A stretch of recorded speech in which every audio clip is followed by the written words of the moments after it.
hanyuma wowe muri izo nzego uri igiki wagiye ukora use wowe uyu muntu akwereka ngo byangombwa ngo byo nari nemerewe nibi warangiza ukerekana yuko habaye amakosa ngo yo gusengerwa kandi werekana ibyagombaga kubakwa wowe buri ushatse kukwerekana wimbeshyera gutyo ukurikira ikiganiro cyose mbaye ikaze mu makuru yacu yo kuri iki gitondo tariki ya 6 ukwezi kwa 4 2024 dore ingingo z'ingenzi aya makuru yacu agiye kwibandaho.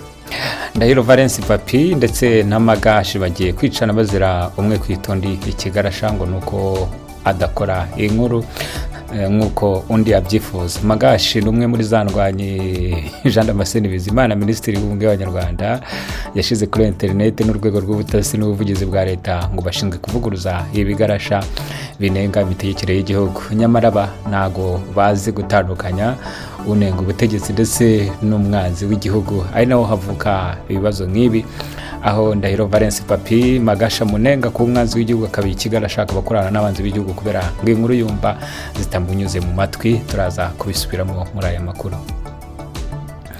Naho uyu munsi ni umunsi mubi ku Banyarwanda, ni umunsi indege yohoza ari Perezida Juvenal Habyarimana yahanuwe saa 2 z'ijoro igihugu cyinjira imiborogo hariya mu mujyi wa Kigali i Kanombe ahagana ku gisasu cyari kivuye i Masaka. Kuva icyo gihe kugeza ubu nawuzi wahanuye indege ndetse ahubwo akandare kakaba n'igihugu cy'uburundi perezida wacyo wayiguyemo ari kubona uburundi nabwo budashaka gushaka uwarashiye ndege ngo aryozwe ubwo bubi.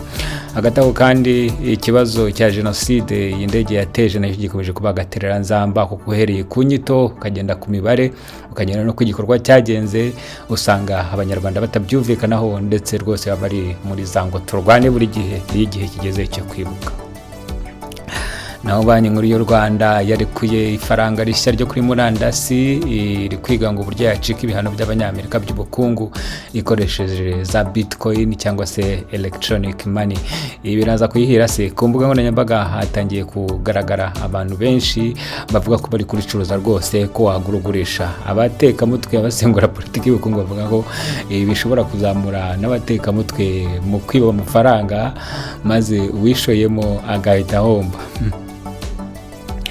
Naho Jean de Dieu wihanganye umunyamabanga leta muri Minisiteri yo gutwara abantu n'ibintu arakangurira abanyarwanda gukoresha transport rusange kubera izamuka ry'ibiciro bya petroli mu mujyi wa Kigali. Biravuga ko hari ikibazo cy'igitoro ndetse imodoka zimwe na zimwe zigiye guparika mu minsi iri imbere kubera ko ibiciro bihenze cyane kandi amafaranga akaba yarabuze. Mu mahanga turabwira ko Muri Cameroun Paul yashyizeho umwanya mushy wa visi perezida. Uyu mwaka akaba yaheruka kuwukuraho muri za 74. Arangije uyu mwanya yahise yongera kugarura awushyiraho umuhungu we Afrika. Rwose yarakubititse. Paul niwe mutegetsi ku isi urambye cyangwa se ugundiriye ubutegetsi imyaka ibaye 50 irenga. Naho muri Repubulika ya Demokarasi ya Kongo hirya y'ibibera mu ntambara muri Kivu na Sud Kivu, Tshisekedi yahembye abakinnyi ba The Leopard ikipe y'igihugu ya Kongo yashoboye kugeza iki gihugu mu gikombe cy'isi cya 2026 muri uyu mwaka kizabera muri Leta Zunze Ubumwe za Amerika. Perezida Tshisekedi yababwiye ko umukino wa mbere wabo nawe azawitabira kugira ngo bazaza n'igikombe cy'isi. Niho mukuru yabahaye mushya.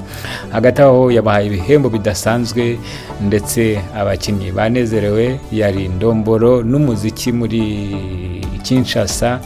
Mbahaye ikaze mu makuru yacu ku buryo burambuye.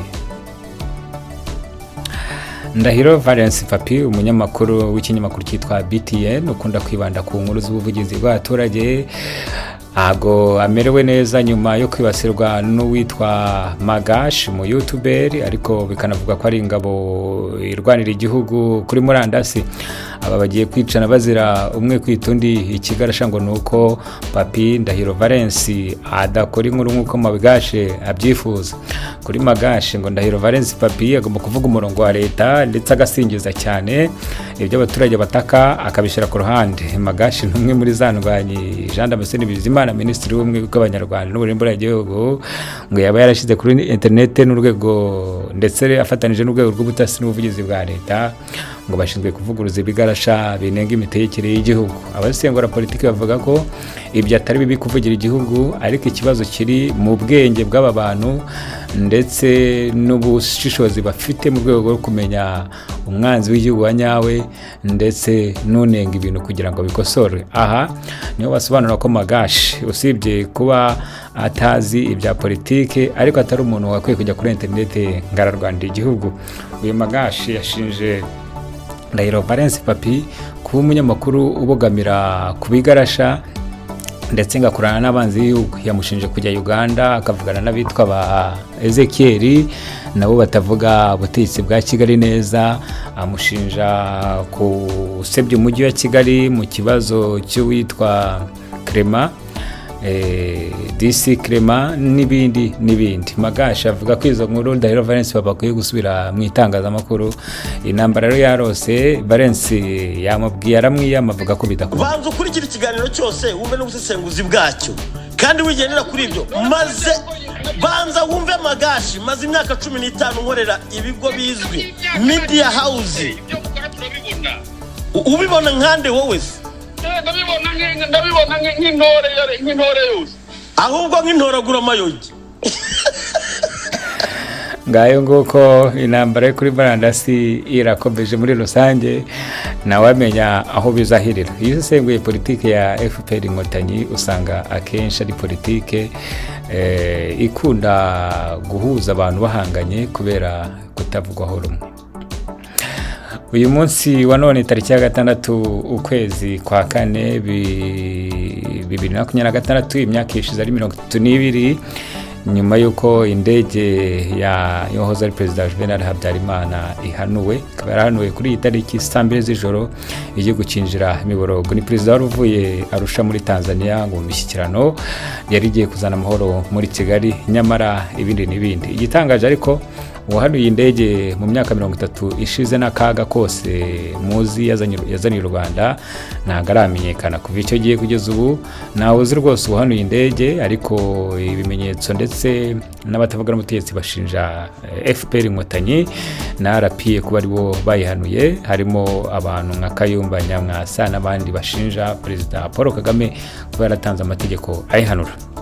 Nyamara kandi ikintu gitangaza, iyi ndege ntabwo arimo perezida w'igihugu kimwe, yari irimo na perezida w'Uburundi. Uburundi cyakwiye kuba ari igihugu cyafashe ya mbere mu kumenya uwishe perezida wabo maze akabiryozwa. Nyamara Uburundi busa nk'ubwakubise Hagati mu jisho maze buricekera buryumaho.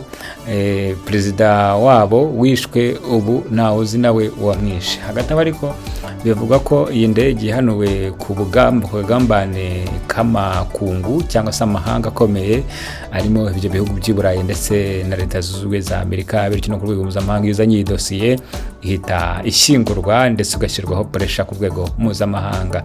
Nawe amenya uko ibintu bizagenda. Igitangaje ariko kuva imyaka 32 irashize Abanyarwanda bavuga ko jenoside uhereye ku nyito yayo, imibare ndetse nuko yagenze byose ari umurongo watsinze urugamba, ariko mu by'ukuri nta kuri abantu bazi. Uhereye ku mibare n'ibindi bavuga ko ari ibintu abantu bakwiye kongera kuganiraho kuko nta kuri mu bivugwa kuri jenoside. Naho leta ya Kagame, leta ya FPR ivuga ko abo bantu ari ibigarasha, ari abanzi b'igihugu n'abapfobya jenoside, bakweshoninga cyangwa se basaba ko ibya jenoside bakongera kubiganiraho bakareba ukuri kwa nyako. Nawe amenya aho urwo rugamba rero rw'ukuri ruzarangirira. Naho Jean de Dieu wihanganye arakangurira Abanyarwanda gukoresha transport rusange kubera izamuka ry'ibiciro. Uyu aravuga ko kubera intambara ya Iran, Amerika na Israel kuri ubu rwose ibitoro byabuze muri Kigali, ndetse abantu bakwiye kugenda mu mabisi aho gufata imodoka zabo kuko zinywa menshi kandi ntayahari. Arakangurira Abanyarwanda kandi gusaranganya. Mu minsi yashize Leta y'u Rwanda yagiye iseka igihugu cy'Uburundi ko ibitoro byabuze, ko iyo bidashobora kwigeraho, ariko birangiye ari uko. Banki nkuru y'u Rwanda yatangije ifaranga rishya kuri murandasi, ivuga ko iri kwiga uburyo Abanyarwanda bakora icyitwa cashless economy, ndetse bagakoresha ifaranga ry'ikoranabuhanga. Iri faranga ni rimwe mu mafaranga Iran ndetse n'Uburusiya ngo byagiye bikoresha mu gucika ibihano bya Leta Zunze Ubumwe za Amerika. u Rwanda rero narwo rwaba ruri kwiga uburyo rwacika ibihano by'abanyamerika bikoresheje bitcoin cyangwa se electronic money. Mu gihe byagenda gutyo u Rwanda rubishoboye byaba hari intambwe ikomeye mu bukungu no kwigenga kw'igihugu cyacu. Muri Cameroun Paul biya yashyizehvo umwanya mushya wa visi perezida nyuma y'imyaka hafi 30.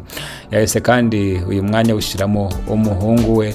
Abantu bifashe gahanga bati Afurika rwose warakubititse, ntabwo ibi bintu bibaho igitugu kingana gitya. Naho Tshisekedi yahembye abakinnyi be ibihembo bidasanzwe nyuma y'uko batsindiye itike kujya mu gikombe cy'isi. Muri ibihembo harimo inzu nziza cyane ndetse n'imodoka kuri buri mukinnyi, ndetse abizeza ko nibazana igikombe cy'isi ibindi bihembo bidasanzwe bizabageraho muri rusange. Reka mbashimire, Uwiteka abane namwe. Amakuru ya No Lie Talk Show n'ahandi wayakura. Kora share, subscribe na like muri Twitter nyuma akubuye. Bye bye.